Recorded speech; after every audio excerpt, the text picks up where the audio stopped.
We have a cat walking across our table. Kitty, don't touch. He almost knocked over our camera.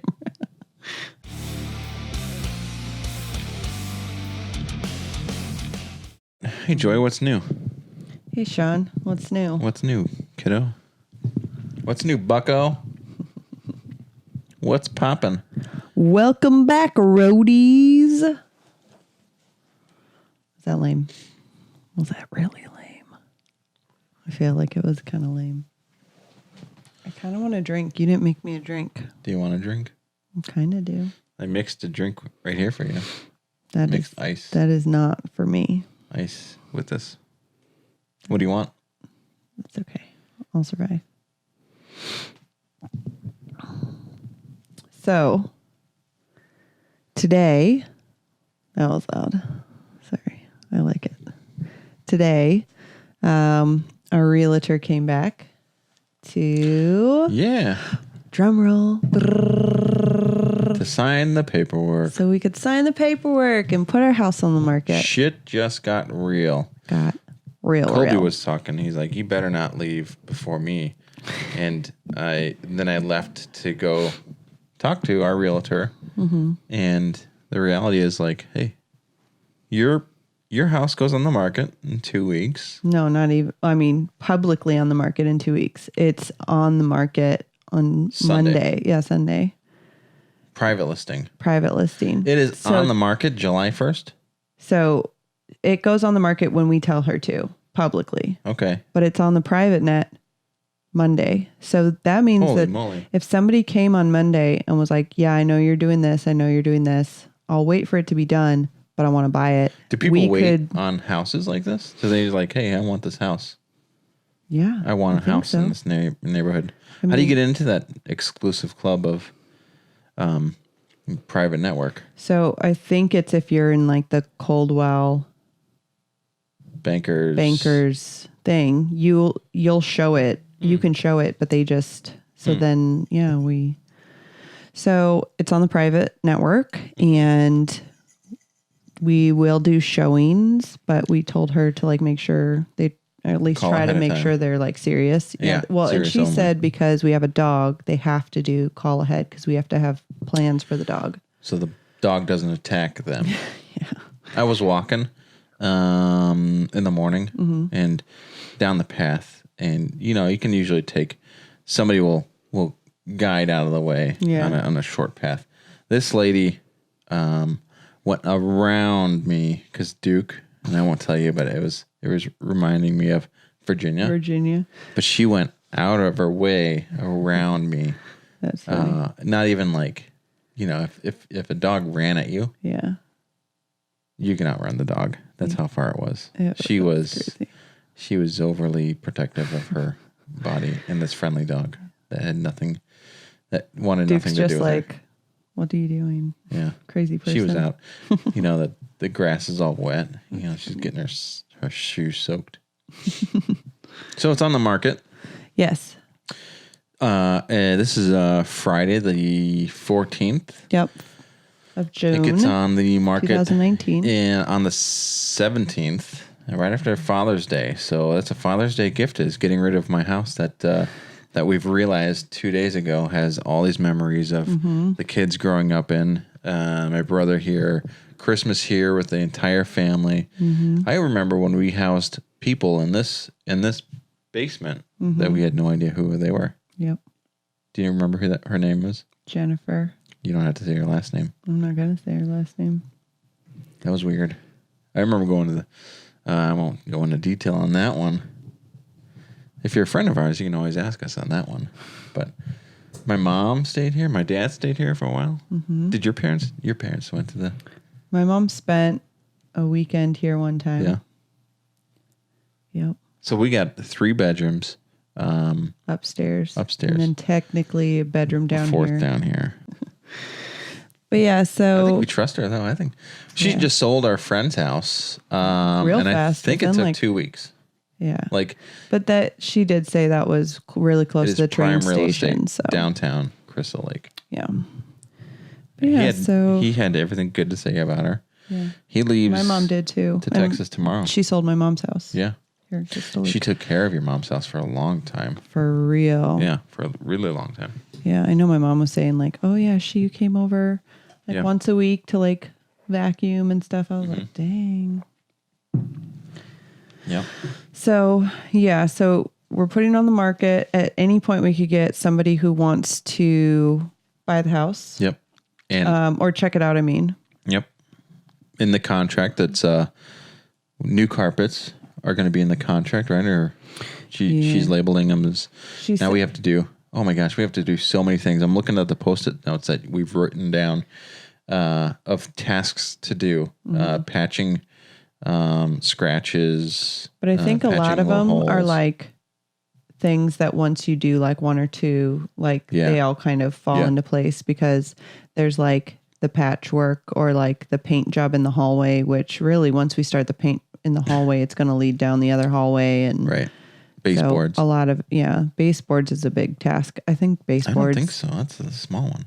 Really? I do want to, I want to paint. Maybe it seems big to me because I can't do them. So it seems like, like you have to I mean, it's going to take a Saturday, Sunday. It's a weekend project. That's what it's fine. That's what, I met with a friend, Mandy, today. And she was like, oh man, you have so much to do. And like painting is going to be such a big thing. And I'm like, really? It's not though. Because like for me in my mind, I'm like, okay, we have to paint our bedroom. That's tomorrow. We have to paint a few ceilings. And then we have to paint our entryway and hallway, upstairs hallway. Yeah. And that's really it. I mean, we could paint the front room too, but still it's like, those are going to be so easy to get done. Like they're going to be done within a week. If I came into this room, I'd be like, that's a cool color. I'd be like, this is my office. Yeah, but you painted this for you. I did. And I never moved into it. You did. But then it was too dark in here. You were in here for maybe like a month or something. Dark. No way. Not even a month. But yeah, it was so dark. You were like, I can't be in here. It's too dark. You're like, I don't want to be in here because it's too dark. So that's the update on where we're at. We still, in the kitchen, we got to fix the kitchen cabinets and filler. Easy. That's then like they're done. Work, maybe. And the gas line. That's like, all this is like weekend warrior projects. That's what I'm saying is it's a lot of little things that if we just set to it, we could knock out like 3 or 4 in a day. We could totally get the biggest thing is the carpet because we can't do anything about it. And we just have to, the two biggest things. We need the storage unit so we can bring everything down. That's the second one. The two biggest things we got to tackle this week, because we just signed those papers, is contacting Orlando for his buddy for the carpets and then getting the storage unit and actually moving it out. Now, I was talking to my sister and she's like, what are you going to do with all these weights?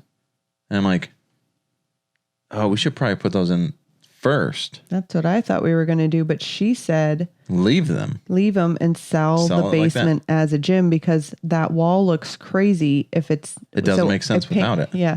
So I painted the wall in like this geometric stripe pattern, and it doesn't really make sense if it's not a gym. If it's a gym, you're like, oh yeah, okay, it's cool wall. But if it's not a gym, you're like, what is this? Yeah.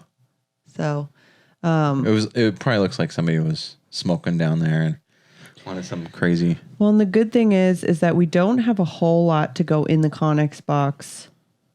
We're getting the biggest Connex box too that they have. I figure we have a lot of stuff. I figure we can probably put all the gym stuff in. We can we're going to be putting mostly just boxes in that we can remove again easily.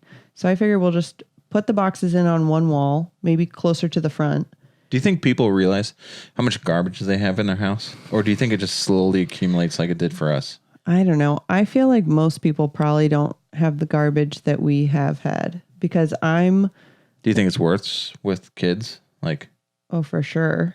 Like how many just like McDonald's toys or things that I wouldn't throw away because I'd be like, oh, the kids play with this. But I'm like, it's literally like a broken toy that I let them play with because they want to, instead of just throwing it away secretly. Mm-hmm. I know there are plenty of people out there that actually care enough to like your sister. Yeah. Like she gets rid of perfectly good things because she's like, we don't need this. We're going to be getting rid of perfectly good things too. And it's only because we don't need them on the other end. Yeah. And I don't feel like we need to store them for any purpose of time. So we got really good things. I don't know what to do with, like, our good friends will get first dibs, but who do you say, like, hey, we don't want this anymore? Yeah. You've been a good friend. Here you go. Mm-hmm. Here's a bike trainer. Here's an ice machine. I gotta keep that. The ice machine we can give away. Yeah. Here's a kitchen island. Yeah, we can give that away. Who wants a kitchen island? I don't know. We took our neighbor's kitchen island when they put it out. We're going to get rid of that one. We're going to get rid of that one too. Here's 2 kitchen islands. There's 2 kitchen islands. Yep. My question is that what if we fill up this huge Connex box? And we need more? No, I was going to say, what if we only fill it up like halfway? What if we're such excellent packers and get rid of ours that we only pack up half of it? Do we get a smaller one and then move it to a smaller one so we don't have to pay as much? How does that work? Or do we just keep the bigger one and pay for the bigger one just in case? Just bigger one. Okay. Yeah. That's what I would do. Okay. It can't be that much like more I'm not expensive. moving this all again. Yeah, I don't want. We'll find things to move in there. Okay. We'll find things. We got to pack. Listen, we got to pack in these. You want to bring these? I don't know. But like these are the things you don't. There's like 100 different things in every room. And it's like, do we bring this or not? And then the simple answer is going to be like, bring it. We got this barrel over here. Oh we're going to bring that barrel. A big old barrel. A whiskey barrel. This cart. These things take space, you know? True. Oh, you should clean this. I know. I should. I tried to clean it, and then I didn't do a very good job. We got rugs. We got weights. We got a rack system. Yeah. We got a bunch of things that we're going to fill that thing up, and we're going to be needing more space, in my mind. I feel like if we get to the point where we need more space, we should go back through our things and be like, I don't need that. I don't need that. I don't need that. I don't need that. Because I definitely don't want to be having more than one storage unit. For sure. So that's where we're at right now. That's where we're at. And it's kind of exciting. It's going so fast now. Like I mentioned, shit hit the fan, or shit just got real. And it's like, holy moly. Like I texted you after she left and I said, we could be out of here by September. And you said we can be out of here by the end of July. Yeah.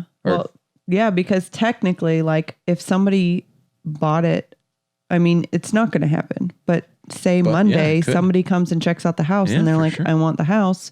You could close within 30 days. We could be out by the end of July. I don't think that's going to happen, but it feels really good when people say, "Oh, this house can sell." Yeah, our friend Tyler came over yesterday and was like, "Oh, your house is going to sell fast." Shout out to Tyler. Good. Yeah, that felt good. I was like, "Really?" You think? Because I think that's our biggest worry is like, because we've seen houses in our neighborhood stay on the market for so long, and so we're like our neighbor's house. It was on the market for like 2 years, and it's just like, oh yeah, this one. Yeah. Yeah, it was on there for long. It's just crazy. So then it's like, well, what if that happens to ours? My mom's was on the market for over a year. Yeah, for reasons. Yeah, I mean, hers was crazy. But I think that's maybe what scared us into updating it so much because we were like, I don't want to go through that. Now we're like, theirs wasn't updated at all. Should we get a ring? Yeah. She's like, you don't need a ring. She said it would help it sell. Yeah. She's like, it would help. We should. Let's do it tomorrow. So that all being said, put it on my tab. put it on my tab. That's a Dan in real life. So reference. It's getting real. So now I'm thinking like, okay, we have all these things to do now. We have all these projects to do. We have all these people to tell. We have to tell work people. We have to tell some clients. Some clients care about me staying and me being away. I don't think a lot of them do, but we have to tell people like, hey, this is reality. Like we're leaving. We're leaving sooner. This isn't a 2020 trip like we've been saying these last 3.5 years, 4 years. This is a 2019. Yeah. We're ending in 2020 trip. So that's exciting. I think it's exciting. When I think about it, I get pumped up and nervous at the same time. It's really hard to express my feelings because we're moving, getting rid of things, consolidating things. It feels good. We have an entire pile of things that I have friends that are going to come over on Monday. And I almost just feels have bad to get rid of all that stuff. Piles. Like, here, you want our junk? I know. And then, but I like kept looking at it because I kept thinking that like, oh, I'm just like piling all my junk here and being like, take what you want. Yeah. It's like the things that we're giving away are still in really good condition. And so I don't feel bad about giving them to them, but I do feel like it's stuff I would just give away to savers. So then. Yeah. Savers are going to be like, wow, you're getting rid of all these good things and shitty things. But I was asking, should we do this podcast? Should this have explicit content? Because sometimes I cuss, sometimes you cuss. That's what I asked you the other day when we signed it up. And I started thinking about like maybe I was listening to another podcast that my sister told me about, and they have explicit content because they talk about other things. But it's like, oh man, I guess explicit content is if you cannot listen to this in front of your kids, young kids. That's what I was asking you. Oops. Yeah. Well, I'll try to hold my tongue a little bit. That's what I'm I not was too thinking exciting, too. and people aren't going to be listening to us too much on the road. You know. Like, and I'd rather. I don't have a problem with cussing, if I mean it. But at the same time, I also don't want to offend people, and I also want to take other people into consideration. I know that there are people out there that can't stand hearing like just dirty words or cussing or whatever, and so I am trying to. Hey, you know what's exciting? Be considerate. So this all reality thing is happening, like, you know, the house that we've, you know, grown our kids in, and raised our kids in over the last 5 years and have all this history in, is going away. The exciting part is that we're consolidating, and I'm getting a truck. Oh yeah, segue. That was a segue. I was like, okay, how does that connect? So on today's podcast, episode 3, we are talking about maybe not the whole sales and choosing why, but I'm getting a truck soon, and we don't know what truck it is. We know it's an F350. Mm-hmm. Well, so that's what I was going to say. Is for this episode, we're going to talk about truck, what kind of truck we're looking at, what we're looking for, what our goals are. We haven't bought one, but we need to buy one before we close on the house because we need to be able to go buy the RV, which we'll also talk about in this episode if we have time. I think we'll have time in this episode. Yeah. Otherwise, it can be a 2-parter. We can do RV in the next episode. But so we're going to talk about what our plans are and what we plan to get. Obviously, things might change, or we might not get exactly what we wanted, but we'll talk about our goals. Yeah. So it's an F350 from 2017, which is the new body style for the F350 Super Duties, to 2019, obviously this year. Then I'm looking at a used one because obviously you can save a little bit of money. Well, so why are you thinking a Ford versus a GMC or a Ram or anything like that? Like, I'm not a professional. But I'm saying, like, what? I've done a lot of research. Personal. And my personal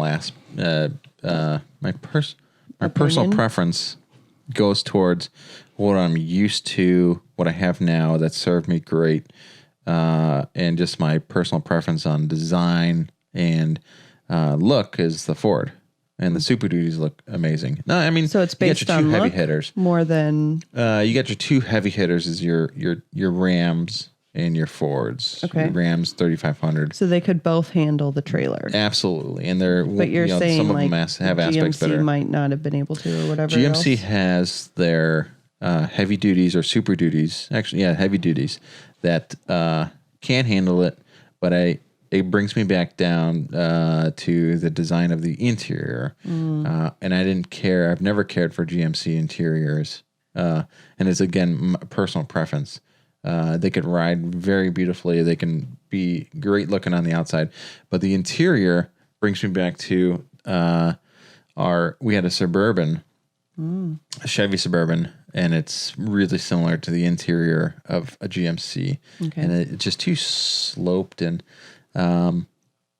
So it's just there's no real reason. Yeah, there's Okay. no real reason. It's my personal preference. So what were you saying about 350 Ford? Okay, so what were you saying about the heavy hitters between the Ram and the Ford? They're all. I mean, you can get either one of those. Still personal preference on Yeah, looks. the Ram has beautiful looking new 2019 Rams, and I like them a lot. But it's like when I am looking at them A and B, it's like I like this body style better than this one. But they could both handle it. You just they can absolutely both handle it, and they both look great. It just kind of goes down to you like the Fords. I like the and Fords. You're comfortable with them because you already have a Ford. Yeah. Yep. Cool. Yep. So I mean, if people were to say, "Oh, you should get a Ram for this reason, that reason," I remember talking to my buddy that went to Texas, and he said, "Oh, you can't you got to go for a Ram."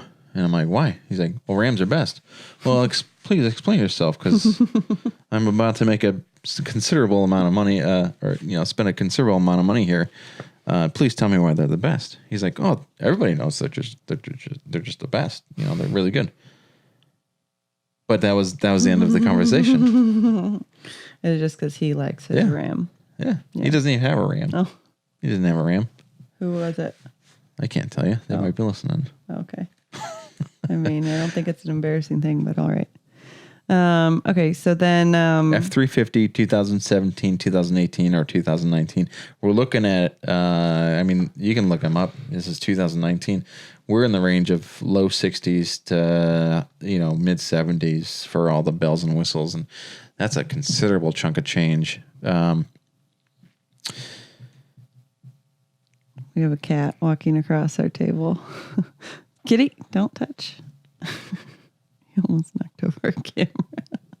I mean, This is Penny, one of our 3 cats that we're going to bring on the road with us. Yep.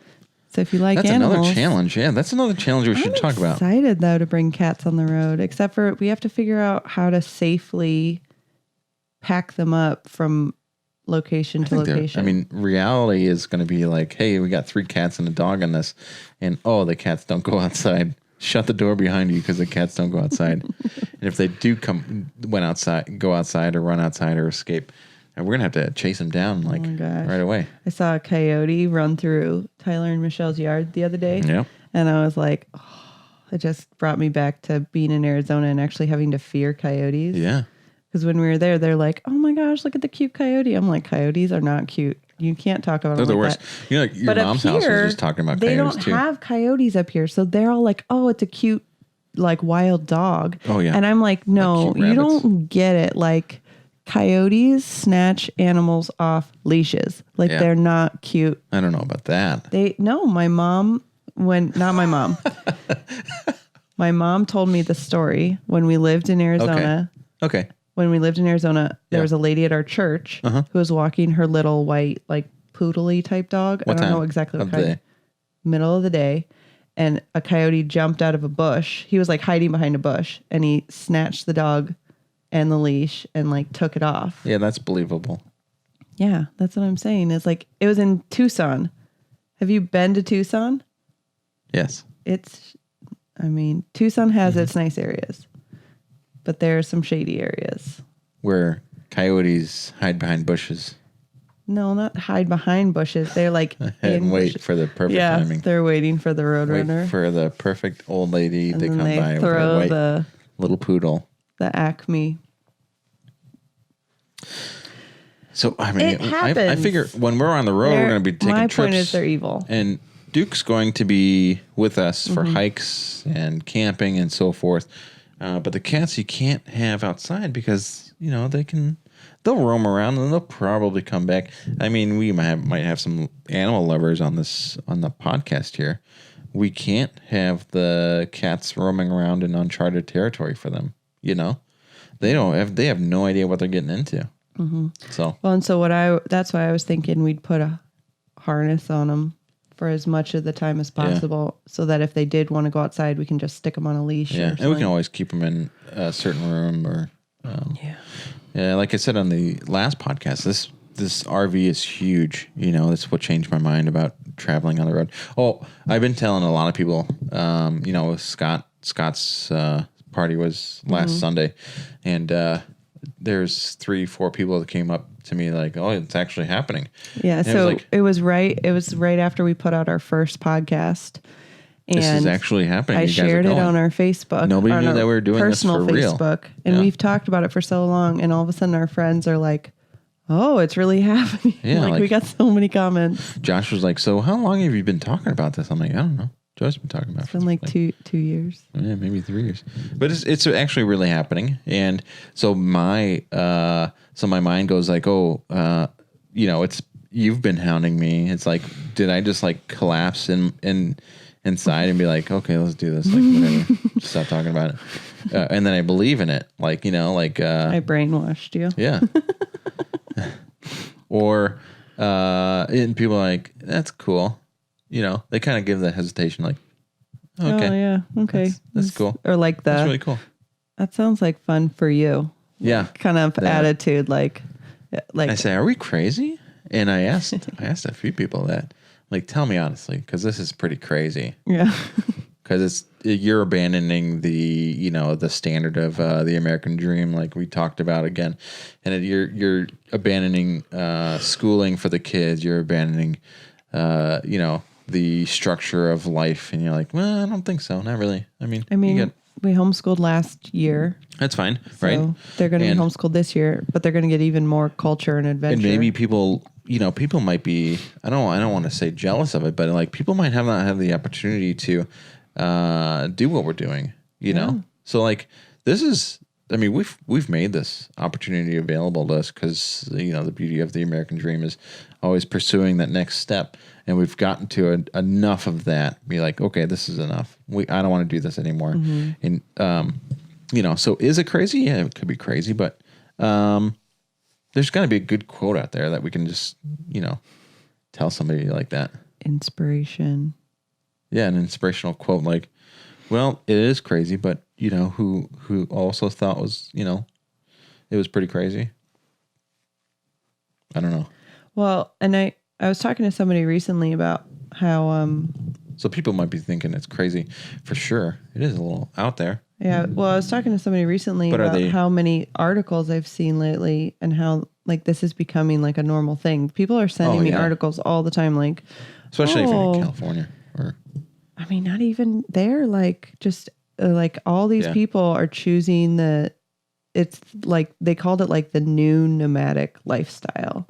It's like the nomad lifestyle, like like instead of in the old days when people would choose to be like hobos on the road or whatever, van dwellers. Like now people are choosing to live on the road and live in RVs or live in tiny houses or live. There's a big. I feel like there's a big movement happening too, especially like we might be on the cusp of that. Like you and I are on the cusp of that, and then there's thousands and thousands of people like us, but the millions and millions of other people that are living the I've worked for this house, and now I need that next step. I need a nice fence now, or I need a third car garage. Those are the people that are still in that I don't want to say box because they're not doing anything wrong. Yeah, they are in a structure that they like and enjoy. Mm-hmm. Well, and that's what I was. And we're just trying to break that structure. Yeah. Well, and that's what us. Yeah, and that's what I was saying. I think on the first podcast is like, when I told Hannah and some of our other friends about this, I remember them being like, "You want to do what?" Like they couldn't even like they were saying like they don't even really like to travel outside the state that much. I don't like to travel for Hannah 3 days. Didn't say that, but there's other people that, but not even. It wasn't even like road trip. They were just saying like I don't plan on ever leaving Crystal Lake. Yeah, moving. I don't plan on leaving Illinois. I don't even really like to travel that much. Like I just like to be in where I know. Yeah, and like doesn't that sound scary or whatever? And it's like, like this is. And it kind of goes back to the original thing was like, we thought we wanted this nice house in a suburb in outside of Chicago. Heck, we still might want this afterwards. Well, yeah, but it was like, we thought that was what we wanted is just to find a place to live in the suburbs near a good school and live there the rest of our lives. Like that's what we thought we wanted. And then we got it and we were like, wait a minute, we want adventure. We want to see things. We want to experience things. Like we want to go do stuff. we want to have that, you know, that wanderlust to just like head out into the world and like, and it starts with the United States and like, who knows where it will end up. But like, I feel like the United States is a good start to that travel bug, because it's like, we know the United States, we're comfortable here, and like, it will encourage us to like go into new cities and new states and like check out how people live in those areas, so that when we start going to other countries, we can be like, okay, like this is just a little bit more different than when we went to this place or whatever, but it's similar. Like, right. What do you what did I say that? I'm thinking like you change the bedroom every other week. You know, you have to have some kind of change. I do. It used to be my hair. I used to take it out on my hair and I would bleach it or dye it or whatever, like every other week. Yeah. And I just don't like to do that anymore. And now it's like the house is my new hair, and I move the couch around like every couple days. I move the front room around every couple days. I move our bedroom around like at least once every, season. And it's like, I can't have things be the same. It makes me feel restless. Yep. I feel just like I have to do something. And I feel like, especially like a little bit backstory, when we got pregnant with Birdie, which is our second child 3 years ago, we were like, how are we going to be able to afford to stay here? And we decided, you're going to make me yawn. Oof. Sorry. We do this at night. I know. Do this when the kids are sleeping. So when we got pregnant with her, we were like, I was working full time in the city. We were gone 12 hours a day, riding the train for 2 hours in, 2 hours back. It was crazy. And we were like, how are we going to be able to afford, at the time I was making more than you. And we were like, how are we going to be able to afford the house and all of our bills when I make more than half of our current pull-in? Yeah. And I was like convinced we needed to move. And that was hitting about the year and a half, 2 year mark for us in the house. In here? Yeah, maybe the year. Yep. And I was like ready to go. I was ready to get out of here. I was in that, okay, we were here for enough time. Now let's move. And that was when I started feeling restless. Yeah. And that was when I was like, we got to go. And that's when I started making money. And could stay here. We made it forever if you wanted to. It was such if you believe in God, it was a God story for us. If you don't believe in God, then it was a crazy coincidence, because basically we figured out everything happened, in a specific order that was like, oh, this works perfectly. We figured out that God, Sean made just enough to cover all of our bills without my paycheck. And then, so I quit my job trusting that we'll figure it out. And we believe in God. So I prayed God, help us out here. And then the church that we were attending needed a sound guy, and they hired us, and we didn't even know it was going to be paid.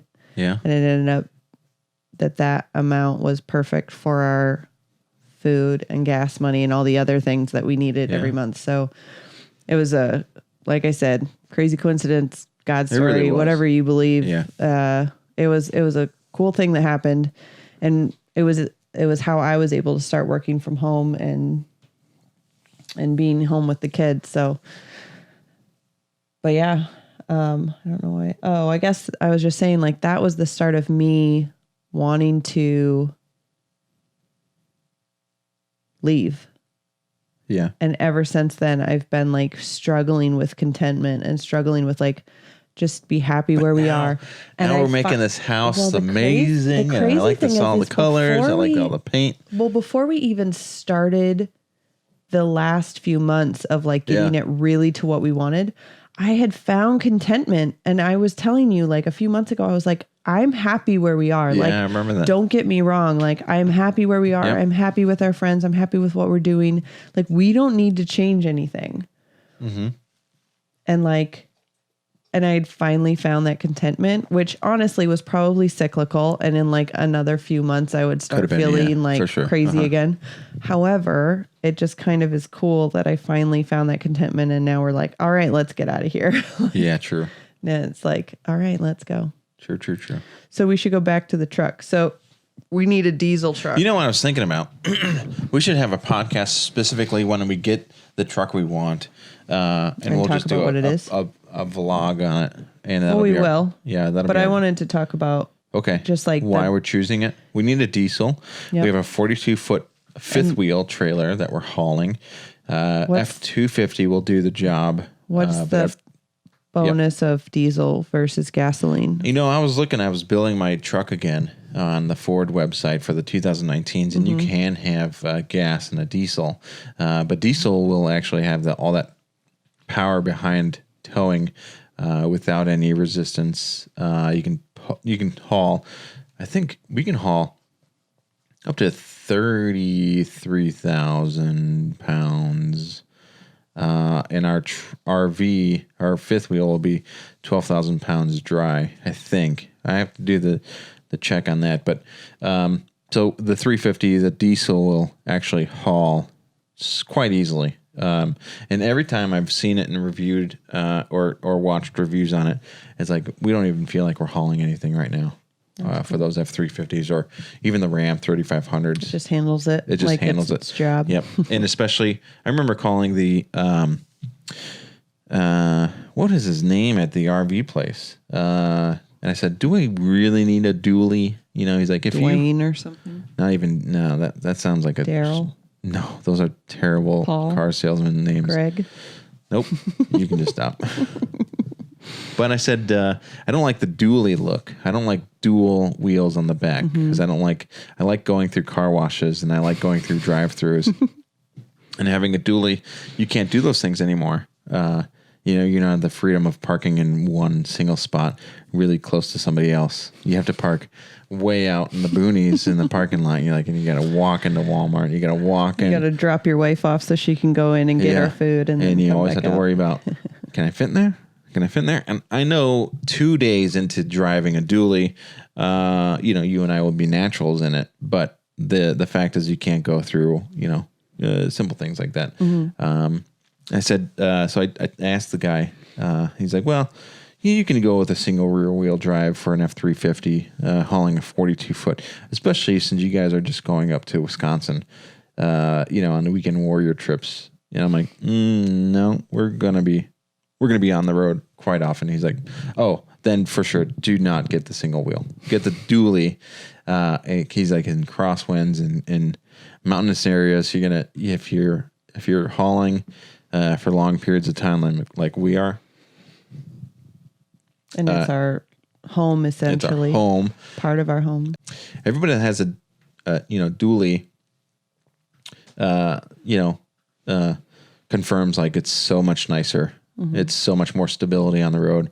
You have so much more control in crosswinds, and you feel more in control while you're hauling and towing. You were saying also then if you get a flat tire, you don't have an entire side of your truck like dragging. True. Yep. You can fix it pretty quickly. Yeah. If you have a blowout or something. Yeah.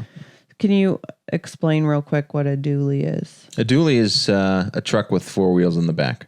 Two wheels in the front, 4 wheels in the back. So you have 6 wheels instead of 4 wheels that you're replacing after you hit 80,000 miles. You have to buy 6 wheels. Yeah. So, and if you haven't seen one of those, they look like farm typical trucks. Farm trucks. It's typically, you can find it in the country, and you're gonna be finding ours on the road. I'm always looking for them when I'm driving through town now. It's so much. They're so easy to find. Well, they're so easy to spot out. But the funny thing is I like never see them though, because I'm always like, but that's why they're easy. Because most of the time they're not in town. Exactly, they're not in Crystal Lake. They're not in. Yeah, there's not a lot of them, but if you go out to. If you're driving through the country, Lead, South Dakota. If you go you're going to be finding a lot of dualies out there. Yeah, Texas has a lot of them. I was just thinking, I wonder how many people were like listening to this and didn't know what a What's a dually dually? was. And Yeah, it took me a while. Or they didn't know like what we were saying. I don't know like how old I was, but I was like, what the hell is a dually? Kind of, yeah. What is it? A dually? Dually. Dual rear wheels. Dual rear wheels. I can never say that correctly. It's not the drink. So subscribe to our YouTube channel. Yeah. Rate and review us on iTunes. Thank you, folks.